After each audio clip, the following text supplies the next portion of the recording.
ሰላም ጤና ይስጥልን ውድ የቻናላችን ተከታታዮች የፕሮግራማችን ቤተሰቦች ይህ አብዲ ራዋቲው ነው።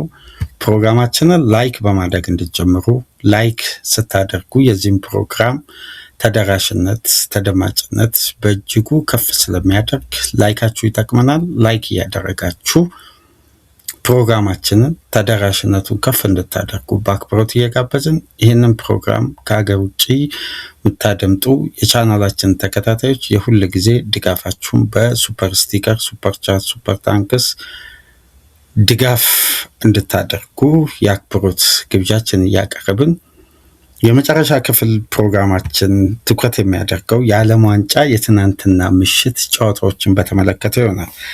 ምሽት 2 ሰዓት አይቮሪ ኮስት እና ኖርዌይን ያገናኘው ጨዋታ በኖርዌይ አሸናፊነት 2-1 በጣም አዝናኝ በነበረ በሙከራ በታጀበ አሰልቺ ባልነበረ በጣም ማራኪ በነበረ እግር ኳስ ታጅቦ ኖርዌይ የአህጉራችንን አንዱን ተወካይ አይቮሪ ኮስትን 2-1 በማሸነፍ በኑሳና ኤርሊ ሃላንድ ግብ ታጅበው ወደ ቀጣዩ ዙር ማለፍ ችሏል። ለኮትዲቯር ብቸኛዋን ግብ ማስቆጠር የቻለው አማድ ዲያሎ ነበር። ተቀይሮ በገባ በተወሰኑ ደቂቃ ልዩነት በጣም አስደናቂ የእግር ስራ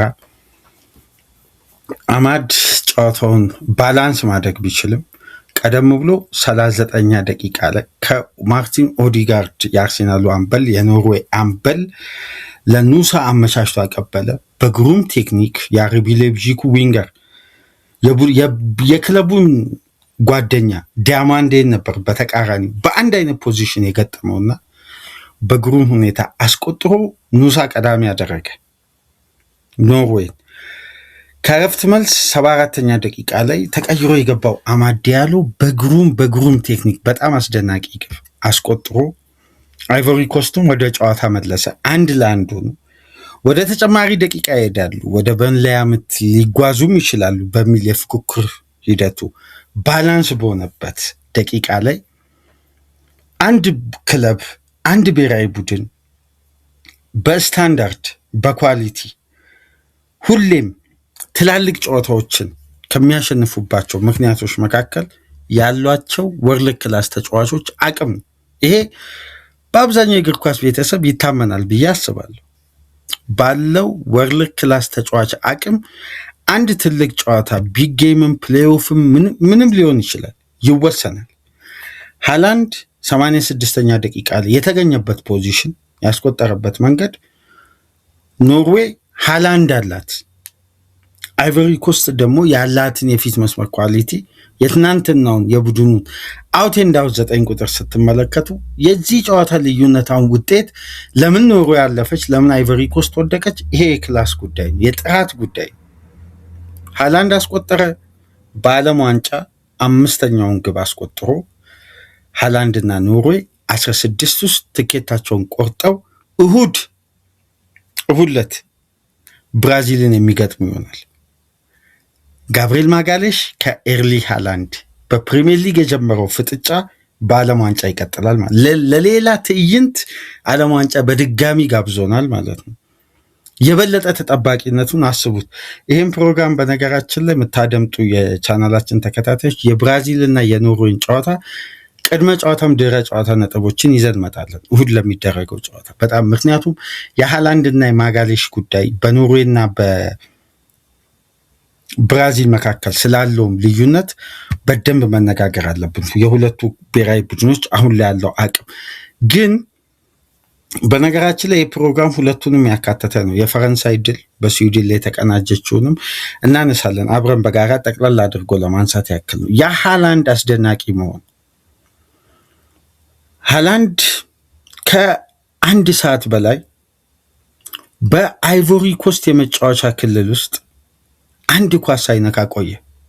ከ1 ሰዓት በላይ በአይቮሪ ኮስት የመጫወቻ ክልል ውስጥ በጨዋታ ክፍለ ጊዜ ነው የምላችሁ። ከአይቮሪ ኮስት ጋር በነበረው የመጀመሪያው ደግሞ እሱ በፔናልቲ ቦክስ ውስጥ ነው ከአንድ ሰዓት በላይ ሳይነካ የቆየው። በመጀመሪያ ደግሞ 45 የነካቸው የኳሶችን ቁጥር ተመልከቱ፣ 0 ነው። ሃላንድ ኳስ አልነካም ነበር ይሄን ሁሉ ደቂቃ። ግን ተመልከቱ ይሄ ተጫዋች በዚህ ዓለም ዋንጫ 5 ግብ አስቆጥሯል። የማሸነፊያውን ግብም ትናንትና ማስቆጠር ችሏል። 14 ሙከራ አድርጓል። ከ14ቱ 7ቱን በግራ እግር፣ 3ቱን በቀኝ እግር፣ 4ቱን በሄዲንግ ካደረገ በኋላ ከ1.33 ኤክስፔክትድ ጎል ከ0.29 የጨዋታ ኤክስፔክትድ ሹቶች 5 ግብ ሲያስቆጥር ለዚህ ተጫዋች 5 ግብ መቆጠር የፈጀበት ኤክስፔክትድ ግብ ግን 1.67 ነው። ስለዚህ ሃላንድና ኖርዌይ በአስደናቂ ውጤታማነት ወደፊት ገፍተው የሄዱበት ሌላ ጣፋጭ ድል ማስመዝገብ ችሏል። በሌላ በኩል እንግዲህ የዚህ ውድድር አሁንም በድጋፍ ደረጃ ትናንትና ሳነሳ ነበር የጀርመን ብሔራዊ ቡድን የተለየ ደጋፊ ነበርኩ። ግን ጀርመን እንግዲህ ትናንትና ተሰናብታለች። ግን የዚህ ውድድር አሁንም ፌቨራይት ከድጋፍ በጸዳ መልኩ እንደ ገለልተኛ እግር ኳስ ቤተሰብ ከተመለከትን አንደኛ ብሔራዊ ቡድን ፈረንሳይ ነው። የተሟላ ብሔራዊ ቡድን ይሄን ውድድሩ ሳይጀምርም በፊት ስናነሳ ነበር። የበለጠ እንደውም የኔ ግምት አርጀንቲናና ፈረንሳይ በድጋሚ ይገናኛሉ ከሚለው ጉዳይ የበለጠ ኮሎምቢያና ፈረንሳይ የመገናኘታቸው ቻንስ በግሌ ከፍተኛ ይመስለኛል። የሁለቱ ብሔራዊ ቡድን አቅም እስካሁን ድረስ ስንመለከት የኪሊያን ኢምባፔ ሌላ ደማቅ ታሪክና ሌላ ደማቅ ምሽት 3-0 ሲያሸንፉ ኪሊያን ኢምባፔ 2 አስቆጠረ።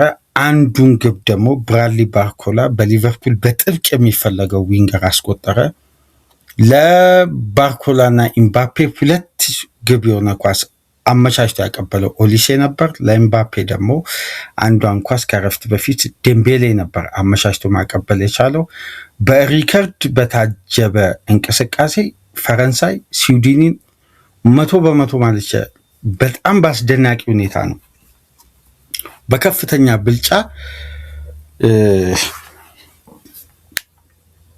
እግር ኳሳዊ የነበረ በጣም ሰፊ ልዩነት ተመልክተን ነው ፈረንሳይ በድል ወደ ቀጣዩ ዙር ማለፍ የቻለችው። በነገራችን ላይ ሚካኤል ኦሊሴ 5ኛ አሲስቱን ያደረገው ትናንትና 2 አሲስት ማድረጉን ተከትሎ በዓለም ዋንጫ በአንድ ቶርናመንት ከፍተኛ አሲስት ያደረገው ፔሌ ነው በ1970 6 አሲስት ብቻ።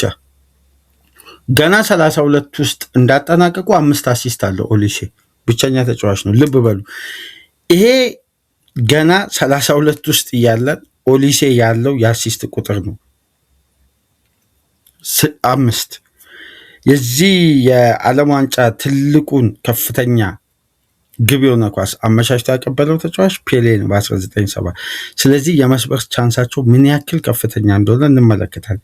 ይሄ ብቻ አይደለም፣ የኪሊያን ኢምባፔ ሪከርድ በራሱ በጣም መነጋገሪያ አርዕስት ሆኗል።